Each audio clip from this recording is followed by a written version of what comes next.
څه وخت مخکې مې یوه واقعه لوسته د بشریت په تاریخ کې د دوه عظیم شخصیتونو چې په ټول تاریخ کې تر هغه لوی شخصیتونه بل نه دي تیر شوي، د دوی ترمنځ ملاقات شوی.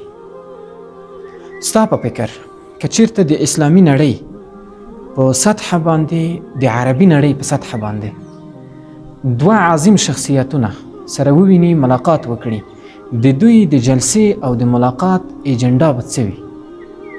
شاید ته داسې فکر وکړي چې دوی به په اقتصاد باندې غږېدلی وي، د اسلامي نړۍ په اقتصاد، یا داسې فکر وکړي چې دوی به په سیاست باندې بحث کړی وي، خو نه، داسې نه ده، بلکې دوی په یو داسې موضوع باندې بحث کړی چې زه ته هغه موضوع ته زیات اهمیت نه ورکوو، خو ډېر اهمترین موضوع ده. حضرت ابراهیم ابن آزر ابن ناحور علیه السلام او حضرت محمد ابن عبد الله ابن عبد المطلب علیه السلام په اوم اسمان کې ملاقات وکړ. په صحیح البخاري کې روایت دی، رسول الله صلی الله تعالی علیه وسلم وی ثم مررت بإبراهیم فقال مرحبا بالنبي الصالح والابن الصالح فقلت من هذا؟ قال هذا ابراهیم. بیا مې تېرېدل وکړل په ابراهیم علیه السلام باندې، هغه وویل ښه راغلاست دې وي صالح نبی او صالح بچي ته. ما ویل دا څوک دی؟ دوی ویل دا ابراهیم علیه السلام دی. اوس د موضوع د جلسې موضوع او اساسي محور هغه څه شی و؟ هغه ذکر و. حضرت ابراهیم علیه السلام تا ته سلام لیږي د رسول الله صلی الله تعالی علیه وسلم په واسطه، او د تا نه د ذکر غوښتنه کوي او تا ته د ذکر اهمیت بیانوي. روایت دی لقیت ابراهیم لیلة اسری بی فقال یا محمد اقرئ امتك مني السلام واخبرهم ان الجنة طيبة التربة عذبة الماء وانها قيعان وان غراسها سبحان الله والحمد لله ولا اله الا الله والله اکبر ولله الحمد. رسول الله صلی الله تعالی علیه وسلم وی په هغه شپه چې په ما باندې تلل وشول، یعنی له مسجد الحرام نه مسجد الاقصی ته او له هغه ځای نه لامکان ته پر رسول الله عروج وشو علیه الصلاة والسلام، وایي زه له ابراهیم علیه السلام سره ملاقات شو. هغه ویل ای محمده علیه الصلاة والسلام د تا امت ته د ما سلام ووایه او دوی ته دا ووایه چې جنت ډیره پاکه خاوره لري، ډیرې خوږې اوبه لري او دا یو باغچه ده او په دې باغچه کې نیالګی ایښودل سبحان الله والحمد لله ولا اله الا الله والله اکبر ولله الحمد، یعنی هر کلمه یو نیالګی دی چې په جنت کې سړی ځان ته ایږدي. کله ځان سره ته دا فکر وکړې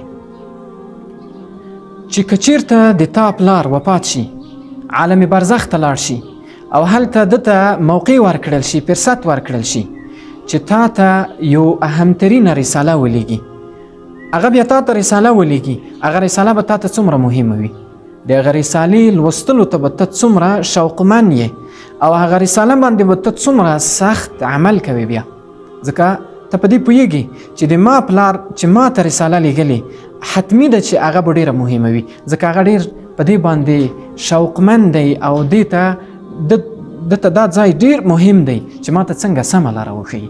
نو د تا د مستقبل نه تا ته رساله راغلې ده. ابراهیم علی نبینا و علیه الصلاة والسلام د تا پلار دی. رسول الله جل جلاله وایي ملة ابراهیم ملة ابیکم ابراهیم، ملة ابیکم ابراهیم، د تاسو د پلار ملت چې ابراهیم علیه السلام دی. نو د ابراهیم خلیل الله ابوت پلارګلي هغه په قرآن ثابته ده. نو اوس ذکر چون چې ما او تا داس فکر کوو چې دا یو اضافه کاری ده، ځکه موږ په مادیاتو کې غرق یو، په تمدن کې غرق یو، د موږ هغه سریکار او تعلق د مادیاتو سره ډیر دی. داس حالت یې رسولی یو چې حتی خپلې عقیدې ته حیران یو چې د ما عقیده صحیح ده که غلطه. عقیده خو مې یو څه وایي، اما فکر او عمل قول هغه مې بل څه دی.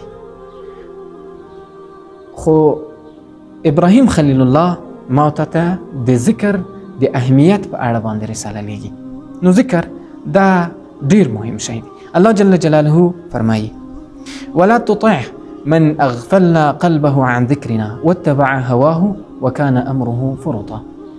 متابعت ما کوه د هغه چا چې د هغه زړه مونږ له ذکر نه غافله کړی دی او هغه د خپلو خواهشاتو متابعت کړی دی او د ده کار عبث بې فایدې دی.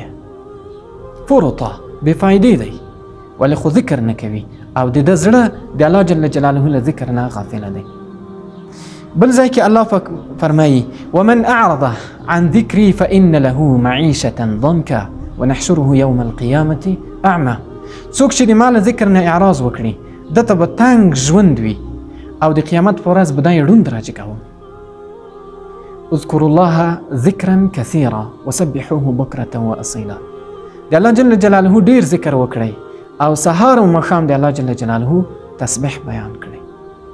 نو ذکر مهمترین دی، مهمترین یې ونیسه، اضافه کاري یې مه ګڼه او د مادیاتو نه ځان څه ناڅه ګوښه کړه او د الله جل جلاله ذکر ته خپل ځان فارغه کړه. سبحان الله والحمد لله ولا اله الا الله والله اکبر ولله الحمد.